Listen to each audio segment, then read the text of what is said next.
All right, why don't we just start at the very beginning? Now let's go back 29 years ago and tell me about the city of North Charleston when you first started.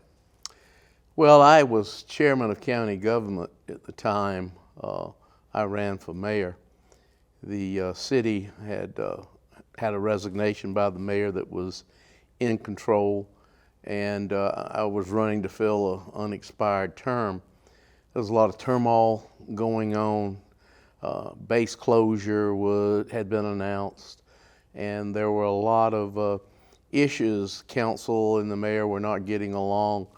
There was a rumor that somebody wanted to shoot a sitcom to go on TV about the council meetings.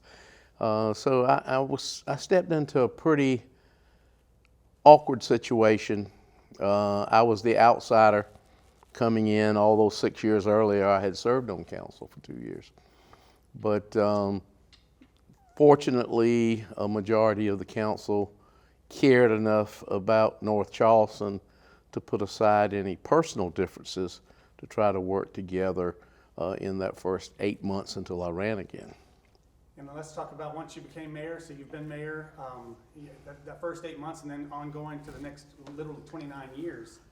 Talk to me about some of the highs and lows that you experienced during that time.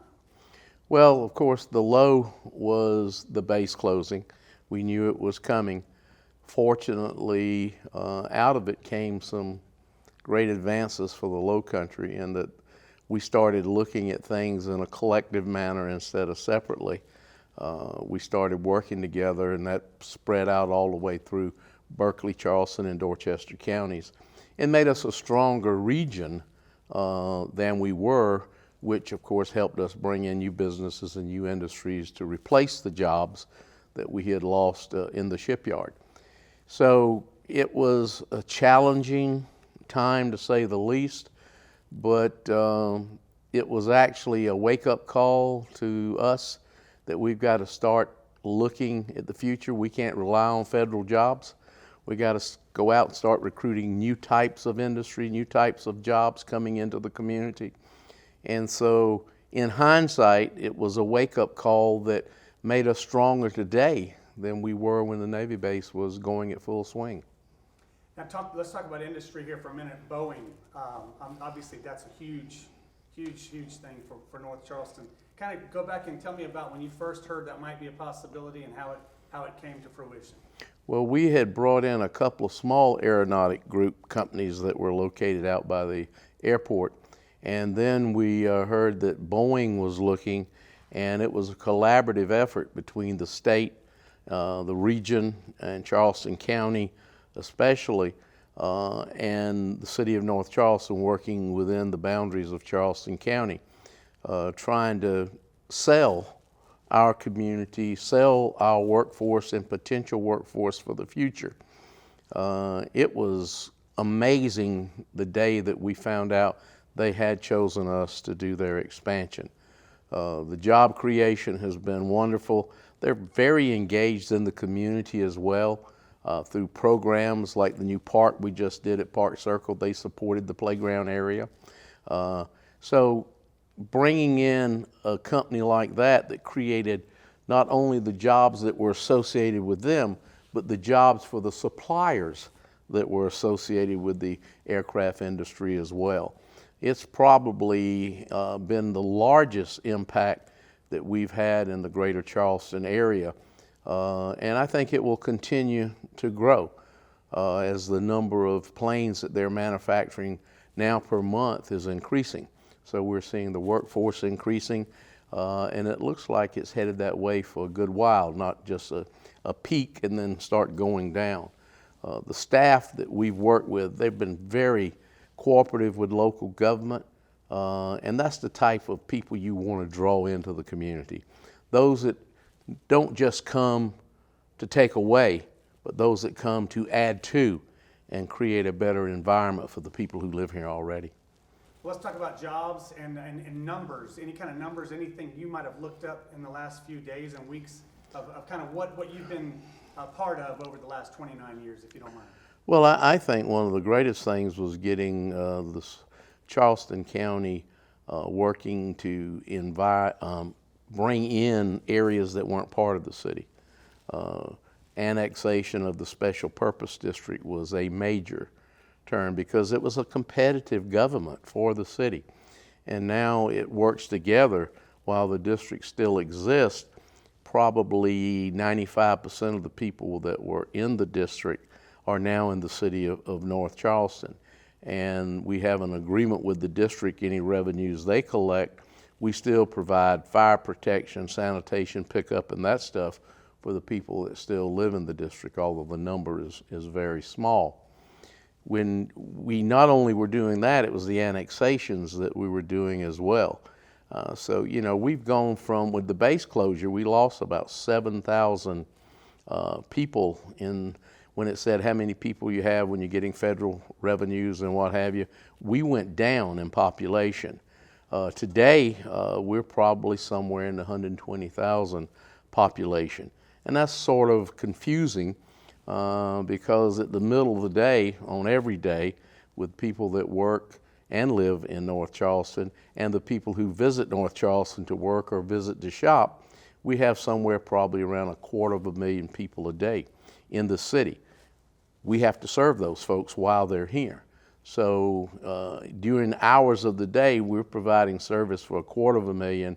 Late at night, not quite as many, it's a little quieter, but it's become a real capital asset to us for revenues that come in through these businesses, the jobs that are created, people shopping here, spending money here, enjoying such things as our Coliseum Convention Center, Top Golf, the entertainment that we offer in the community. But then the general shopping, we love it. We're the #1 retail city in the state and have been now for a number of years. Let's talk about the image of North Charleston. When you started 30 years ago, there was a different image of North Charleston. Just having grown up here myself, Yeah. I've watched it change over the years. Talk to me about how important was that to address, and what did you do to address that?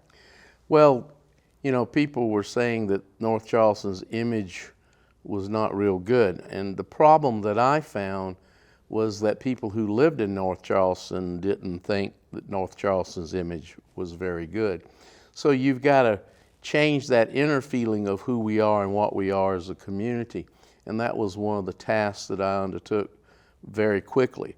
I met a lady one time at a restaurant and I said, "Where do you live?" And she said, "Off of 526, which meant she lived in North Charleston in the North Red area, but she wasn't openly saying that. And so that's an image that we had to change. I mean, we're a young city.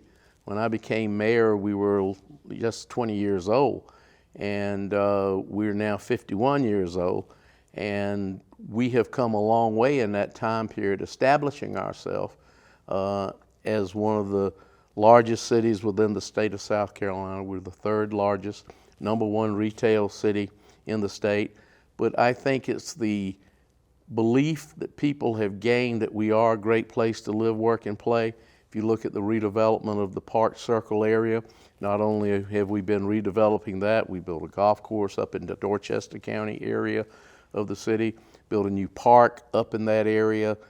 We now have probably somewhere around 20 to 25,000 people living in the city of North Charleston in Dorchester County. And then we have another 80 to 85,000 living in the county of Charleston in the city of North Charleston. So we've been able to develop a relationship with both of those counties, and it has paid off because they have worked with us because of the growth in Dorchester County to help fund some of the projects that we want to do. We've been doing collaborative efforts like the swimming complex. We're doing it now with a senior center up in that area where Dorchester County and the state are contributing the land and $6 million toward a $7 million project. So the city's only going to come out with $1 million, but then we'll do the operation of it. It's about collaboration, working together, building relationships. We don't have to fight. We are working to improve the quality of life for all people, not just those that live in the city, because we're so a part of each other.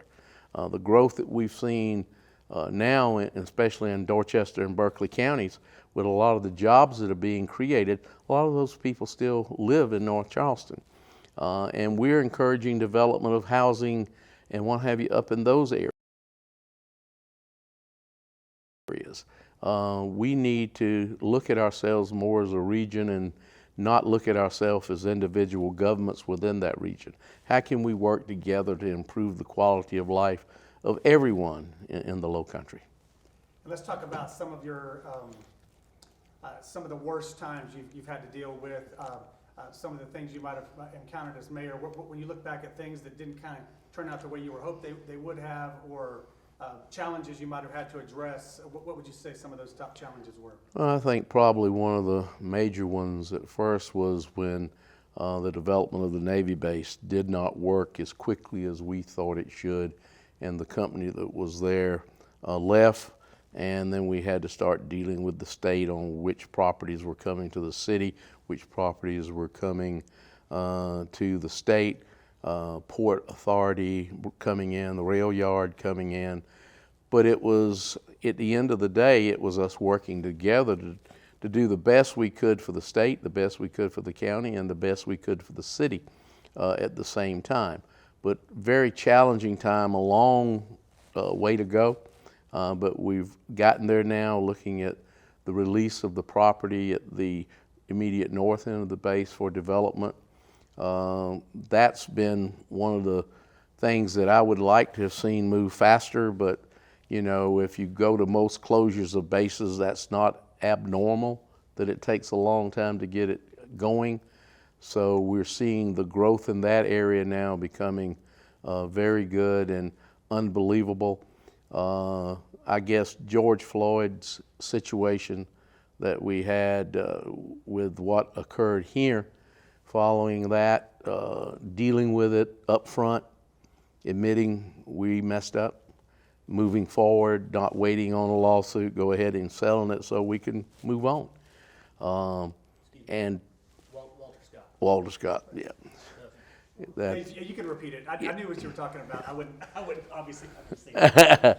But yeah, Yeah, why don't you go ahead and start over? Talk okay. to me about the Walter Scott issue. I think, you know, the Walter Scott issue, when one of our officers killed an unarmed gentleman, was a hard time for us as a city and as a community to work and deal with.